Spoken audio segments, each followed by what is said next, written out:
जी माहिती येते ती अतिशय शॉकिंग आहे. रुपाली चाकणकर यांचे एकूण 177 कॉल्स हे अशोक खरातांना झाले.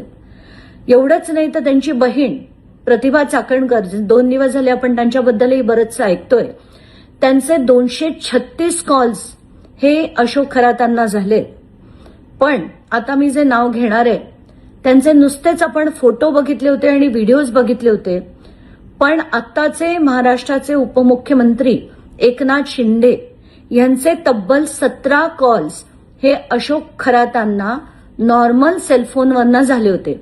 आता व्हॉट्सअप किती झाले आणि इतर किती झाले मला माहित नाही, पण 17 कॉलपैकी 10 इनकमिंग आणि 7 आउटगोईंग कॉल्स होते, ज्याच्यात सगळ्यात जास्त वेळ हे 21 मिनिटं यांच्यात संभाषण झालं.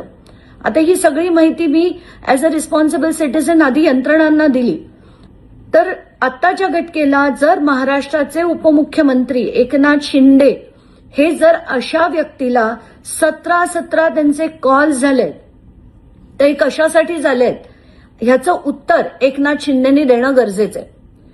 चंद्रकांत पाटील जे भाजपचे पूर्व मंत्री होते त्यांचे 8 कॉल्स आहेत, सुनील तटकरे यांचे 8 कॉल्स आहेत आणि आशिष शेलार यांचा देखील 1 कॉल आहे. आता हे मी नॉर्मल कॉल बद्दल बोलतेय, याच्यात व्हॉट्सअप कॉल्सचा काहीही उल्लेख नाहीये, कारण त्याची माहिती आपल्याला मिळू शकत नाही. तर आत्ताच्या घटकेला पहिलं नाव आहे तृप्ती खरातांचं, जे आपण समजू शकतो की बाबा कुटुंबातल्या लोकांशी जास्त बोलणं होत असेल. दुसऱ्या नंबरवर रुपाली चाकणकर आहेत, दुसऱ्या नंबरवर, आणि 33,727 सेकंड या रुपाली चाकणकर खरातांशी बोलले होत्या.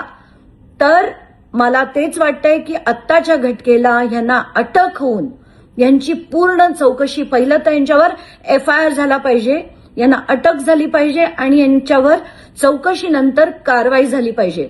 कारण इतका वेळ कोणी कुठल्याही गुरुशी कधीही बोलत नाही. 177 कॉल आणि 33,727 सेकंड जर ही व्यक्ती बोलत असेल तर ती काय बोलत होती याची चौकशी डेफिनेटली झाली पाहिजे. तिसरं नाव आहे दीपक लोंढे यांचं. दीपक लोंढे कोण आहेत? दीपक केसरकरांच्या अतिशय जवळचे व्यक्ती. यांचे 189 कॉल्स झालेले होते खरातांना, ते सुद्धा तब्बल 30,579 सेकंड